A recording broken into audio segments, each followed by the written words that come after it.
राहुल शिंदे यांच्या विरुद्ध अंधश्रद्धा निर्मूलन कायद्याअंतर्गत गुन्हा दाखल व अटक. याबाबत सविस्तर वृत्त असं की दिनांक 22/7/2025 रोजी सायंकाळी 6च्या दरम्यान मौजे आरण शिवारातील आरण ते तुळशी जाणाऱ्या रोडवर भापकर वस्ती येथील राहुल शिंदे यांच्या घराच्या समोर आश्रम असून त्यामध्ये महाकाली देवीचे मंदिर आहे.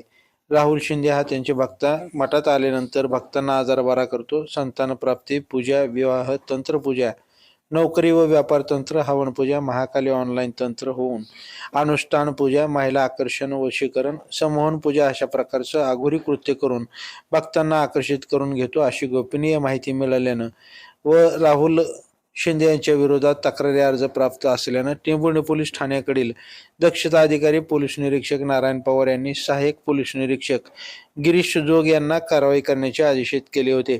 त्यानुसार एपीआय जोग यांनी आश्रमात जाऊन त्या ठिकाणावरून अघोरी पूजा करता लागणारं साहित्य, लिंबू, हळद, कुंकू, काळे तीळ, काळे उडीद, काळे कापडाच्या भावल्या इत्यादी जप्त केले गेलं आहे.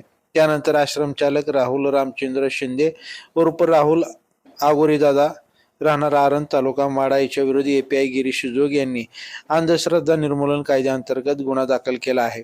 सदर गुन्ह्यात महाकाली मंदिराचे व्यवस्थापक व आश्रम चालक यांना दिनांक 22/7/2025 रोजी चौकशी करता बोलावून त्यांना गुन्ह्याच्या कामी अटक केली आहे. आज रोजी माननीय अनय कुलकर्णी प्रथम वर्ग न्यायदंडाधिकारी माडा यांच्या कोर्टात उभे केले असता त्याची दिनांक 25/7/2025 रोजी पर्यंत तपासकामी पोलीस कस्टडी रिमांड मिळाली आहे. सदर प्रकरणी सरकारी वकिली म्हणून सचिन बादुले यांनी काम पाहिलं आहे. सदर गुन्ह्याचा पुढील तपास पोलीस उपनिरीक्षक अजित मोरे करीत आहेत. ताज्या घडामोडी जाणून घेण्यासाठी लाईव्ह महाराष्ट्र झोन न्यूजच्या यूट्यूब चॅनलला सबस्क्राईब करा, तसेच बेल आयकॉनवरती क्लिक करा.